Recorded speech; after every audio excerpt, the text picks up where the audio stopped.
देहरादून में 2 दिवसीय global investor summit का आगाज हो गया है। एफआरआई में आयोजित समिट का शुभारंभ पीएम मोदी ने किया। समिट में देश दुनिया के कई निवेशक और उद्यमी जुटे। उत्तराखंड की परंपरा के अनुसार इन्वेस्टर समिट का शुभारंभ भी मांगल गीत के साथ हुआ। कार्यक्रम में the land of God Uttarakhand लघु फिल्म भी दिखाई गई और इस समिट की थीम शांति से समृद्धि रखी गई थी। और वहीं सीएम पुष्कर सिंह धामी और पीएम मोदी ने इन्वेस्टर समिट को संबोधित किया।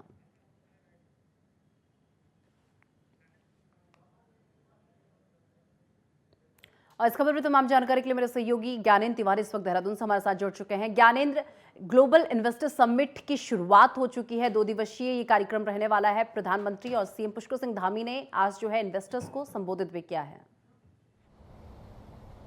बिल्कुल देखें तो जो इन्वेस्टर समिट आज शुरुआत हुआ है, जिसका प्रधानमंत्री के हाथों खास तौर पे जो कोशिश है सरकार की, उत्तराखंड में ज़्यादा से ज़्यादा निवेश आए। एक इन्वेस्टर हमारे साथ हैं, उनसे बातचीत करते हैं। सबसे पहले आप अपना नाम बताएं। गिरीश खंडेलवाल। गिरीश जी, कहाँ से आए हैं आप? नोएडा से। कौन सी कंपनी है आपकी? अमीरा वेलनेस रिसोर्ट्स प्राइवेट लिमिटेड। आप क्या उत्तराखंड में कौन सी संभावनाएं तलाश रहे हैं? कितना निवेश करना चाहते हैं? हम लगभग 5 से 10 करोड़ तक का निवेश करना चाहते हैं, और अगर ज़मीन खरीदने में अगर कोई यहाँ की सरकार के द्वारा बाधा न उत्पन्न की गई तो आप आज भी आए हैं, कल भी आने की बात कर रहे थे, क्या कुछ समझना चाह रहे हैं? हम यहाँ के बारे में समझना चाह रहे हैं कि समिट में क्या क्या बताया जाता है, क्या क्या अगर कोई चीज़ हमको समझ में आती है तो उसके हिसाब से भी हम आगे वर्किंग कर सकते हैं।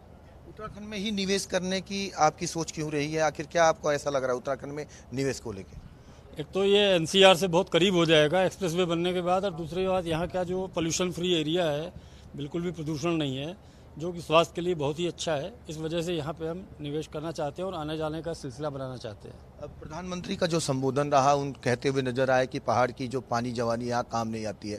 क्या लगता है कि जो ये निवेश हो रहा है उससे कहीं ना कहीं कंपनियाँ यहाँ आकर्षित होंगी? संभावनाएं आपको लग रहे हैं उत्तराखंड में? बिल्कुल संभावनाएं लग रही हैं, और प्रधानमंत्री जी ने, हमारे माननीय प्रधानमंत्री जी ने बिल्कुल ठीक कहा है कि यहाँ का पानी और यहाँ की जवानी जो बाहर चली जाती है वो यहीं रहे तो क्या कुछ नहीं कर सकती, और बाहर से भी लोग आएंगे उसको देख के, और यहाँ पे अगर सब कुछ ठीक रहेगा तो उत्तराखंड को सबसे अच्छा प्रदेश बनने से कोई रोक नहीं सकता। कुल मिला के आप देख सकते हैं कि जो निवेशक हैं, जो यहाँ अपना कहीं ना कहीं काम शुरू करना चाह रहे हैं, वो इस बात को मानते हैं कि यहाँ की जो भौगोलिक परिस्थिति है, यहाँ का पर्यावरण है, ये कहीं ना कहीं निवेश के लिहाज से कई मायनों में बेहद खास है।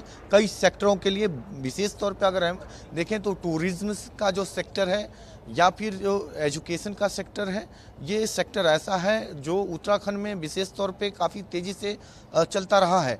ऐसे में जो इससे संबंधित कंपनियां हैं, इसके अलावा जो कई ऐसे चाय बागान से संबंधित कंपनियां हैं जो चाय की खेती करना चाहती हैं, वो भी इसमें बढ़ चढ़ के हिस्सा ले रही हैं। और देखा जाए तो आज तकरीबन 3000 से अधिक निवेशक इस सम्मेलन का हिस्सा बने। हाँ। और देखा गया कि सभी निवेशकों को जो प्रधानमंत्री का संबोधन था, प्रधानमंत्री लगातार इस बात को दोहरा रहे थे कि उत्तराखंड के अंदर जो पहाड़ की जवानी और पहाड़ का पानी है उसका काम नहीं आता है। लेकिन अब ऐसा नहीं होगा। सरकार की ये कोशिश है, केंद्र सरकार की, कि उत्तराखंड में ज़्यादा से ज़्यादा निवेश हों।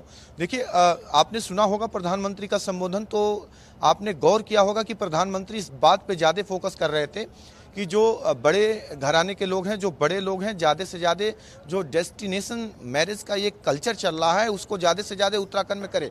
क्योंकि यहाँ नदियों किनारे, पहाड़ों में डेस्टिनेशन जो मैरिज का एक बड़ा एरिया है वहाँ कराने को लेके। और ऐसे में अगर प्रधानमंत्री की जो बातें थी कि तकरीबन 520 साल में अगर ऐसी शादियाँ होती हैं तो इसका बड़ा फ़ायदा उत्तराखंड को मिलता हुआ नज़र आएगा। और एक नया कल्चर है डेस्टिनेशन मैरिज का, तो इस तरह की चीज़ें विशेष तौर पे इससे संबंधित जो कंपनियां हैं वो कहीं ना कहीं प्रभावित हो रही हैं, जो इस तरीके के काम करते हैं।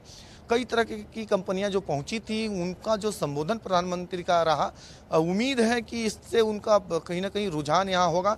जैसा कि हम एक निवेशक से अभी बातचीत कर रहे थे, तो वो कह रहे थे कि उत्तराखंड में जो पर्यावरण है, यहाँ की भौगोलिक परिस्थिति है, जलवायु है, यहाँ के जो सुरक्षा के लिहाज से जो चीज़ें हैं, और जो दिक्कतें इन्होंने बताई कि लैंड से संबंधित जो परचेज करने की संबंधित जो दिक्कतें हैं उसको वो समझना चाह रहे हैं। उन्होंने आज विजिट किया है इस कार्यक्रम में, कल भी वो आने वाले हैं और इन चीज़ों को समझ रहे हैं। देखिए, कोई भी अगर करोड़ों रुपए किसी दूसरे राज्य में निवेश करता है तो वो सहूलियत चाहता है।